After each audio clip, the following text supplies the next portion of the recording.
Hi, everyone. I'm Carol, the editor of NOSH. Now, we started off this two-day event by hearing about how founders and executives can feel disenfranchised and excluded from the conversation surrounding food and beverage. But now I want to look at the other end of the spectrum, the people we all hope to nourish and feed with our products. As Jeff said yesterday, this too can be an uncomfortable topic. It's certainly easier to only focus on the people who are or could be potential consumers, develop sales strategies and marketing plans to target those who can afford our products, already speak the language of health and wellness, and shop at our core retail partners. And this may seem ironic coming from me. I recognize that editor of NOSH, I spend every day highlighting products that are seeing growth and success. But there's a larger issue at stake if we don't also think about the people who cannot purchase our products. Unless we work to solve issues surrounding food and nutrition access, what does our industry even look like in the coming years? Not to mention our country or our planet. Now, I'm not saying to abandon your business goals, but there's a way the two can go hand in hand. I'm honored today to introduce someone who can help us unpack the importance of this work. So please welcome the chef and owner of Crafted Hospitality, the Jersey Tomato Co. ambassador, and food activist, Chef Tom Colicchio. Tom, thanks so much for being with us today. I'd love to start about your own journey in discovering the scope of food insecurity in the U.S. Sure. So number one, thanks for having me. Going back, kind of growing up, there were friends of mine who I knew were probably hungry, and you'd hear stories that the church would step in and try to intervene. And then, as a chef in New York, I've been working as a chef in New York for about 40 years now. And, chefs, I like to say that we are we're on the front lines of charitable events. We're the first responders. Whenever there's a charitable event, whether it's for hunger or cancer or, other issues, there's usually an event to raise money, and it usually involves chefs who are dishing out their food, and it makes for a successful event. And a lot of these events were always around organizations that were fighting hunger, whether it was Meals on Wheels or New York Food Bank or Share Our Strength, No Kid Hungry. Chefs were always there. And so I thought I knew a little bit about the issue of hunger. And in fact, through No Kid Hungry, I actually attended some media training around hunger. And so I thought I was doing my part. And then about 7 years ago, my wife was mentoring a young woman who was living in shelter with her family. We would bring this young woman to our house and for dinner, and it was clear that she was hungry, and we started at times sending food home and for her. And we also realized that she had some learning disabilities, and so we got her into a school. We got her out of the public school system and got her into a school that could address some of her disabilities. The first week of school, my wife received a phone call from the principal saying that she was clearly hungry. She was asking other kids for food. This private school didn't have a school lunch program. So she wasn't getting breakfast and school lunch. And so my wife was really frustrated. She's a filmmaker who normally does narrative work, and decided to explore making a documentary about hunger in America. And her partner, Christy Jacobson, produced and directed a film called A Place to Table. And the film premiered at Sundance. It got distribution. And what it did was we started taking it around to community centers and college campuses, and also did a screening in DC for congressional members. And it really gave me a way to use my public platform to start talking about the issue of hunger. And that led to doing a lot of work directly on the Hill, working in the Farm Bill, making sure that SNAP, our food stamps, was funded to the levels that needed to be funded. And really sort of going from there and looking at the way that often we talk about hunger. and looking at the way it's framed and looking at the way we allow people to demonize people who are hungry. And so our work went from making a film to sort of show the problem that we have in this country with hunger, explaining who's hungry, why they're hungry, and then looking at the ways that possibly we are talking about this, that we're actually working across purposes to the message we were trying to put out there. And so that's been my journey. And we're sad to say, we're still looking at, prior to COVID, 38 million Americans that were using food stamps. You mentioned the changing language around hunger. How did hunger used to be discussed in the US? How has it changed and sort of gotten to the place where we're discussing it now? Well, it's not even a matter of used to. There's always been the demonization of people who are poor.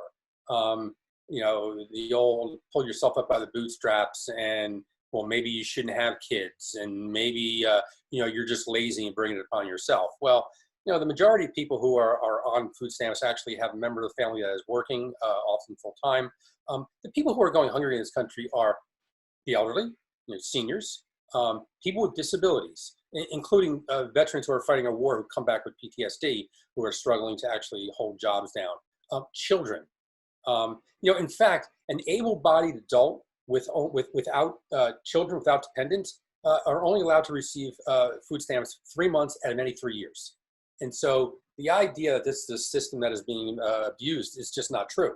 And so, but often, when you hear food banks, when they talk about the millions of meals that they actually put out there, that actually doesn't, obviously not the work is the problem, but when you talk about putting out millions of meals, well, the average person who hears that says, well, they have it, so we're good, because someone's dishing out millions of meals. But having to understand how they calculate that, and understanding that even though they mean well, the language that they're using isn't helping really the only system that can actually alleviate and end hunger in this country. It's not charity. It's not food banks. Food banks are typically funded through charity. It's really just government programs that are substantial in that work. Now, in our industry, sometimes when you talk about language and what people say, it's, oh, people just make bad decisions. They could just choose healthier food. Is that really what's going on here? It seems like there's a larger issue than just making the right choices. Yeah. So listen, when it comes to making choices around healthy food, keep in mind that calories are cheap in this country. Nutrition's expensive.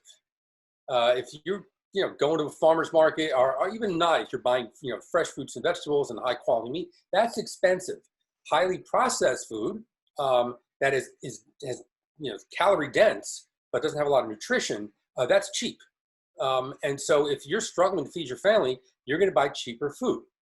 And the other subject of things like snacks and soda, the things that I have to say no to my children are how many hours they can actually play a video game, or I say no if they want to buy something expensive. But put yourself in the shoes of someone who is living in poverty, who's constantly saying no to everything. They're still seeing the commercials on TV, and their kids are asking for stuff, and they're saying no, no, no. And so when a kid sees a soda in the shop, in the grocery store, and they say, "Can I have that?" Yes, you can have that, because they're so used to saying no. And so, we have to move away from this idea of people sort of brought this on themselves, and they should just kind of buck up. And I think that where we are right now, because of COVID, and everyone's seen the news, and we're seeing these long lines of people that are in their cars, lined up for sometimes 2 and 3 miles to get to a food pantry. And these are people who 3 months ago would have never thought that they were going to have to do this, never thought they would be in that situation, because they were working, they had a decent job, and they were doing the right things. They were doing what society was asking them to do, and yet they're on those lines right now.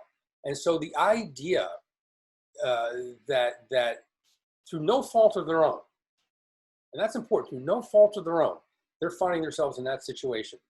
Well, now imagine being born into poverty through no fault of your own, and you're a child. And through no fault of your own, you lost a job because the factory shut down. Or no fault of your own, you didn't have that great education to fall back on. And so I'm hoping that because of COVID, we're going to end up with a more empathetic country, because people now understand that through no fault of your own, sometimes you end up in a bad situation and you need help. I think we've kind of explored what the landscape looks like right now. I just want to frame this for our audience a little bit. The folks who are watching this and at our event are food and beverage entrepreneurs. You're a restaurateur. I'm just wondering how these industries are similar or different when thinking about food insecurity. Do they have an advantage in how they can have an effect in solving or working to solve this problem? Well, listen, you know, I think I hear where you're going, and I think the responsibility that we have as citizens, you know, obviously, you know, making sure that people are receiving the kind of wages that can keep them out of poverty. Obviously, that's a responsibility that all businesses should have. But I really think that making sure your government knows that this is a priority. You see, what's interesting here is right now we're managing hunger. We can end hunger. You know, because people in this country, they're not hungry because of war or famine or drought. They're hungry because we don't have the political will to make sure everybody's fed.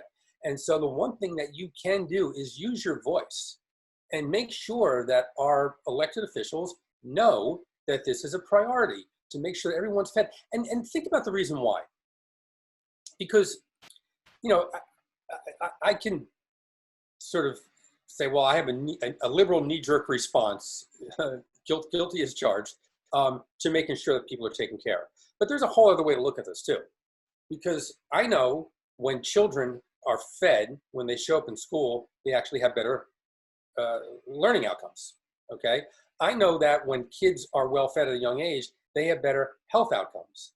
And so if we actually believe that education is the key to upward mobility, and we want to break that cycle of poverty, food is one of the most important tools that we have to do that. Because kids who show up to school hungry, they can't learn. They're irritable. Instances of disobedience sort of rises. Instances of absentee is stronger. And so one thing we can do is lobby for your schools to actually offer breakfast, not breakfast before school starts, breakfast after the bell. Now, this is really important because a lot of kids can't get to school before school starts. There's also a stigma attached to being that kid who has to show up early and get breakfast. When you have breakfast in first period, math scores, this is a study done by Deloitte, No Kid Hungry, math scores go up by 13%. So if you were an educator and you had a magic bullet to make math scores go by 13%, and it was a matter of just giving kids some yogurt and fruit in the morning, you'd probably do that. And so these are the things that as citizens we have to ask for. We have to demand that our government actually meets the needs of these kids and these children and people living in poverty to help them out. You know, and also keep in mind that the average person on SNAP, they're only on SNAP for 8 months at a time. That's it. So this is really just a transition to help people out, get them through a tough time. So that's one thing that we can all do. We can all just make sure this is a priority. You know, I've spent, after the film came out, I co-founded an organization called Food Policy Action. And we produced a scorecard. We graded Congress on how they voted around food issues and issues around hunger and other issues around food as well. And one thing I learned is that our elected officials, the majority of them don't lead. They don't want to put their neck out there. But if there's enough people that start demanding something, they often follow. And so this is something that we can do as individuals, as citizens. We can just demand more from our government. And this this should be, you know, hunger shouldn't be a partisan issue. Everyone should really have a goal that in this country that has so much, that people aren't hungry. Now, you're talking about using your voice. I think for a lot of brands in the audience, they might hear that and say, it's kind of scary, right? Like if I start speaking up for what I stand for and I want to be a mainstream brand, you know, am I going to alienate people? I know you said hunger shouldn't be a partisan issue, but How did you feel personally comfortable with starting to speak up more about these issues and bringing light to them? You know, I felt fine about it because, again, I don't think that it should be a partisan issue. But, you know, again, anyone who's concerned in this day and age about standing up for issues, um, right now I am looking at pretty much every brand that's making that's making statements around Black Lives Matter. Okay, and maybe they weren't doing that 5 or 6 months ago, but they're doing it now, and it could be for reasons that they actually believe that there are major inequities. I don't want to be cynical and think that people are doing it just because they think they could what's called blackwashing a brand. Um, but people are becoming more and more accustomed to leading with what they actually believe in because consumers want to know what you believe in nowadays. And I think that the sort of time where it was, afraid you didn't want to get in the middle of it, I think we're seeing a huge change right now. And I think consumer trends, especially with millennials, they want to know where you stand. They want to know what you stand for. They don't want to know just like, does your product taste great? Does your product, is it, they want to know more about your food now. Think about, years ago, there wasn't a question about where was this sourced. There wasn't a question of, is the tomato that we're buying, are we making sure that the people who actually pick these tomatoes are getting their fair share? The Immokalee workers did an amazing job, highlighting that. People want to know, not only who's producing the food that we're eating, they want to know, the farms that it came from. They want to make sure that it's done with an eye towards the environment. I think of some great brands like Patagonia that's been wearing their values on their sleeve from day one. They're doing pretty good. And so I think that I don't think it's a risk anymore. I think consumers really, really care about these issues. How do you balance thinking about your values and your sort of championing the end of food insecurity, and how do you balance that platform with your business when you think about the businesses that you're starting, or even partners that you engage with for an event or a project? Yeah, I mean, I try to associate myself with brands that I think are doing the right thing. I know at Jersey Tomato Co., a portion of our proceeds are going to help people in need. That was important for me when I got involved in the brand. I know that in my restaurants we support various organizations, and whether I do that as an individual, I may sit on a board that is doing some meaningful work. And I make sure that my staff in the restaurants know what we stand for. And also, we also ask our team members, if there's a charitable, cause that you care about, let us know and we can help get involved. So it works both ways. It's struggle as owning a business, sort of making it all work together. But I think it comes down to listening to the stakeholders that you're getting involved in, listening to your team members, and making sure that you're living your values. It's one thing to open a business and work really hard at getting your core values out there and your mission statement out there. And you have to make sure you're living those values, because when you're not, your workers will let you know. And so I think it's always sort of checking back on those frontline people and making sure that you're doing right by them. Making sure that often when you're sitting in your office, your intentions are pure and they're good, but you never know if there's someone in your organization who just doesn't understand that, and they're making some really poor decisions. And you look back and go, how did that happen?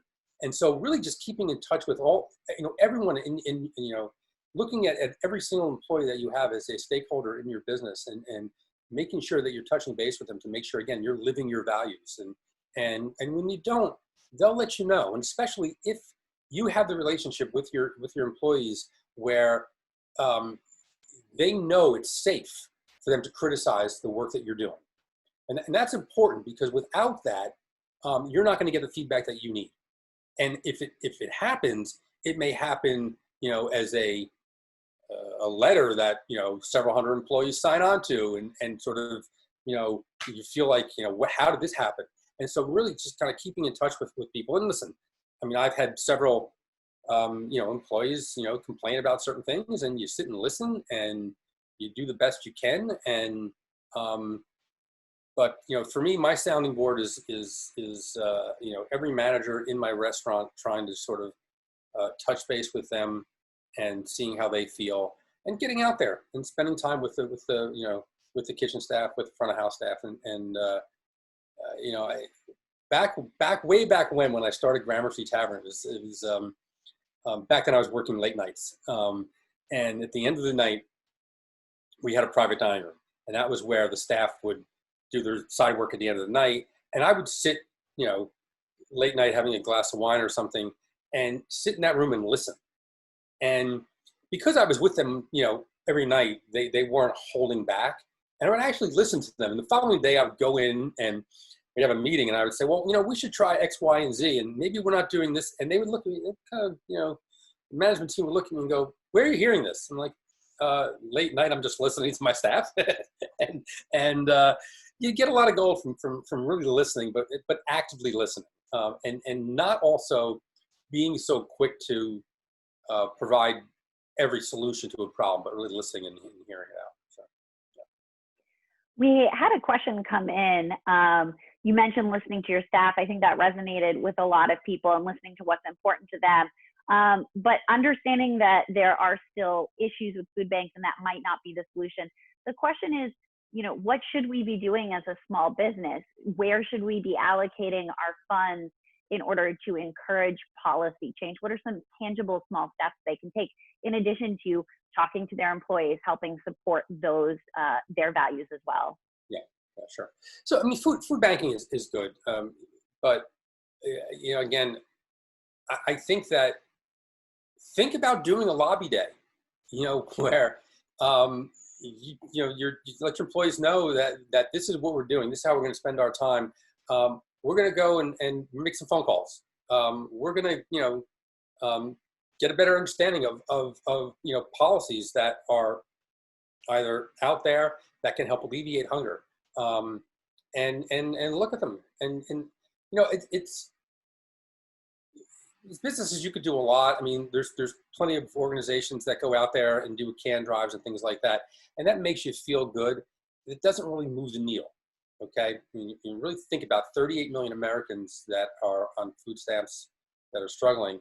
Doing a can drive makes you feel good, but it doesn't really do a whole lot. So, but it is it's good because it raises the awareness, and it shows that as an organization, something you care about. And so for me, that's more about the workers and getting them to understand that, again, that you care about this issue, but it doesn't really do much to alleviate the problem of hunger. And so I'm conflicted about it, because on one hand, it's a great thing. It's a great team building exercise, and it's really good for your employees to understand that this is something you care about. But that, in the absence of actually lobbying, and lobbying is often thought of as a bad word, but it could be a good word if it means that, you're paying attention. There's a vote on, farm bills, the bill that it comes around every 5 years. And so we still have a few years away from that vote. Just picking up the phone and getting in touch with your congressional member and saying, hey, this is important, that I want to make sure that SNAP is really robust. I want to make sure that WIC, the Women, Infant, and Children program, is really robust. And the one thing, I think the biggest thing that can really help alleviate hunger, and when we say hunger, it's also, we're talking about a deficit of nutrition. That's what we're really talking about here.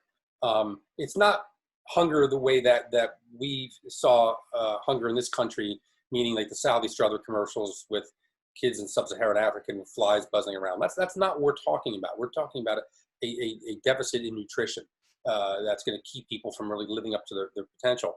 And so, school lunch. Right now, school lunch is a 3-tiered system.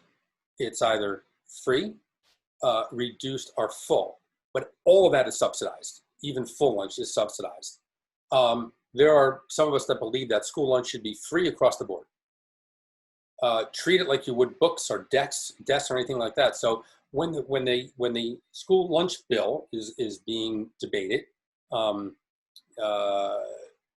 and you're paying attention, call your member of Congress and tell them what you think, because we fought really hard to make school lunch more nutritious, making sure there were more whole grains, cutting out some of the salt and sugar, getting rid of the vending machines, and having more healthy options. And this administration is doing their damn best to make sure they roll back all those gains that we got. And so making sure that that's important.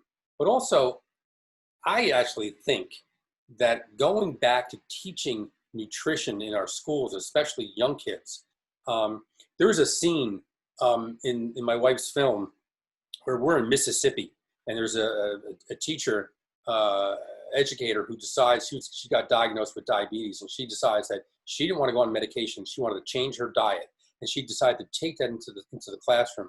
And we have this great scene of these kids eating a melon,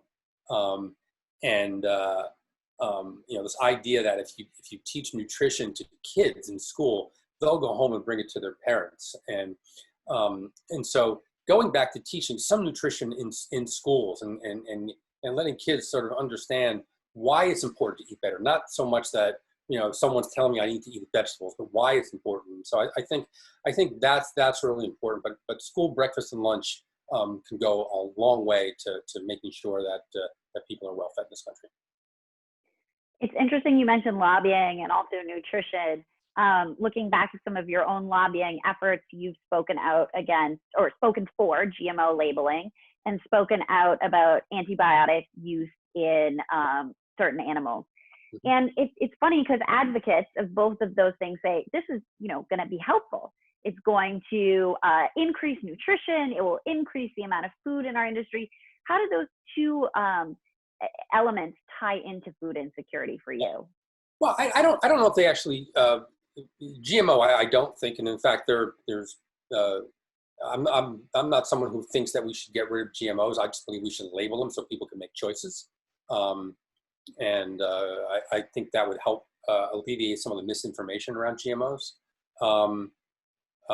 And when it comes to the overuse of antibiotics, I mean, I think it's not so much an issue of hunger. It's more of an issue of the fact that antibiotics are not useful anymore, because when the bacteria that is inside the gut of the animal, if they're being introduced to all these antibiotics, that bacteria, you can't kill it anymore by using regular antibiotics. So it gets out through processing, and we get infected with various strains of E. coli.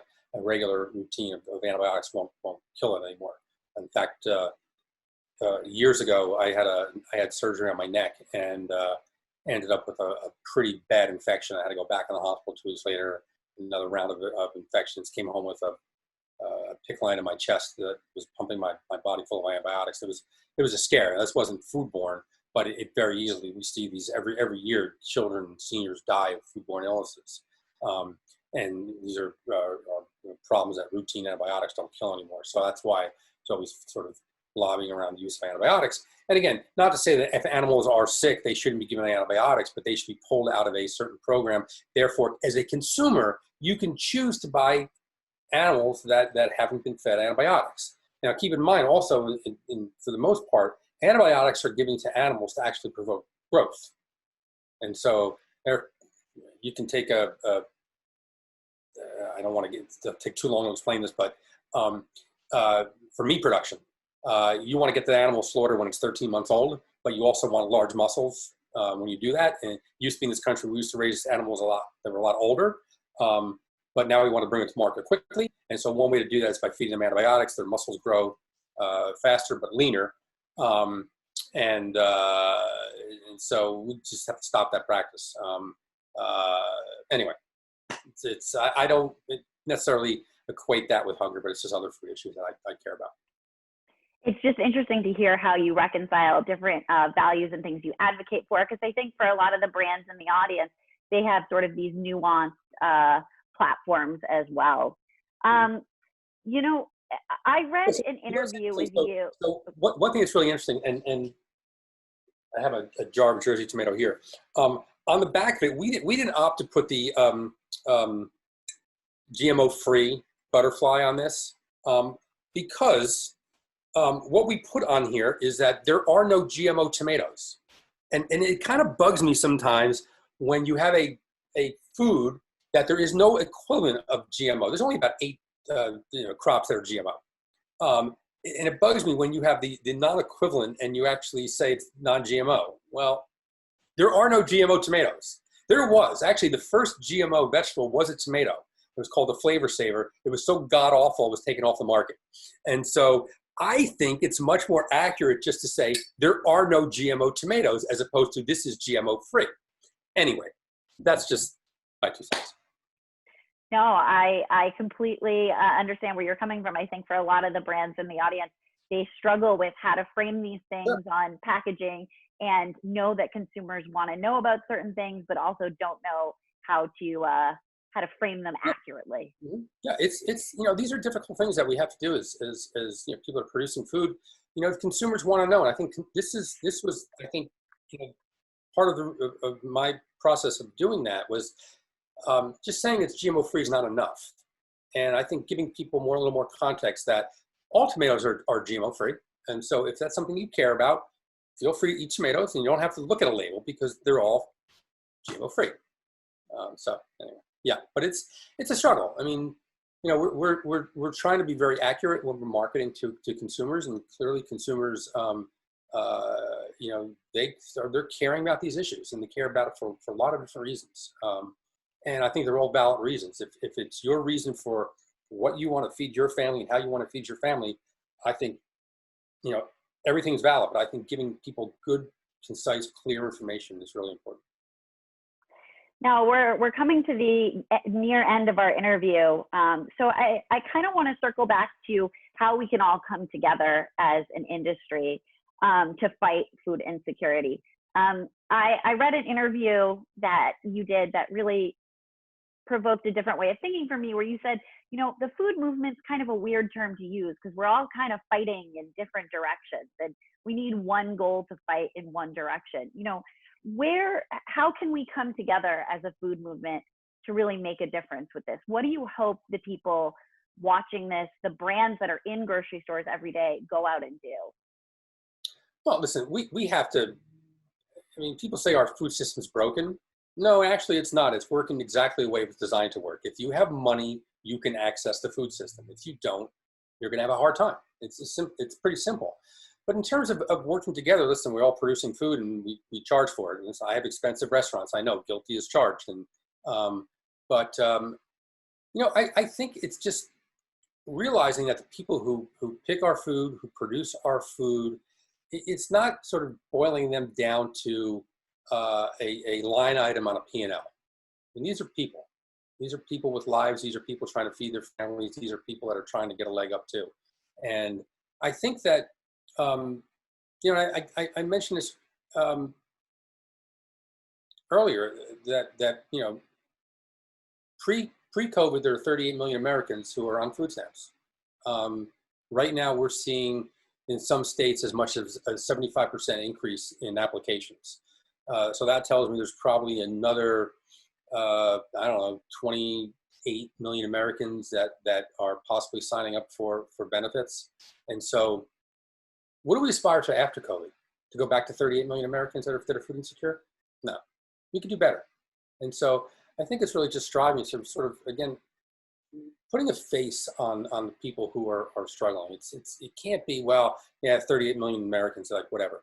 We have to put a face on that. And these are people who are in the fields, who are, again, picking the tomatoes that are in this jar, making sure that they're being, fairly compensated, and not only fairly compensated, but they have the correct conditions and conditions where they can work. And, right now you have workers in the field that have no PPEs, they have no protection at all, and they're often living in close quarters. So if someone gets sick, they can't. There's nowhere for them to go to quarantine.